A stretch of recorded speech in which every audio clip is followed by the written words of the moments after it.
Kasako Media, tunaangazia maisha, tunaandika kesho. Sijaridhishwa na mkandarasi na namna ambavyo anafanya kazi yake.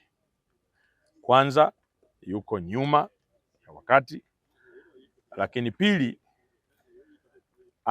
anatafuta kila kisingizio cha kutofanya kazi hii kama TANESCO wanavyotaka. Amekuja yeye na mawazo yake tofauti na mkataba ambao ameufunga.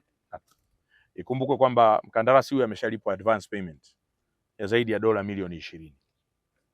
Na mpaka sasa tukiangalia tu fedha iliyolipwa na kazi iliyofanywa haviendani. Sasa nimewataka kwanza TANESCO, huyu site manager wa mkandarasi nimewataka wamtoe mara moja. Nimeagiza kufanyike audit ya ile advance payment aliyopewa mkandarasi ya dola milioni 20. Imefanya kazi gani?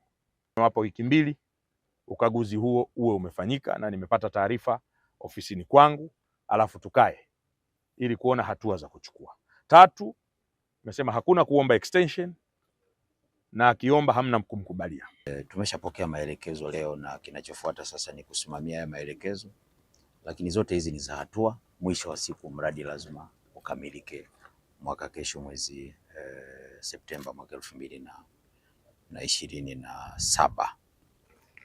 Tuna mkataba na mkandarasi na tumekuwa tunakumbana na changamoto kadhaa kama alivyosema Mheshimiwa Waziri, na kwa nafasi yetu tumejitahidi kadri tulivyoweza, ikiwemo kuita uongozi wa juu kabisa. Ameshakuja makamu wa rais wa kampuni kutoka China.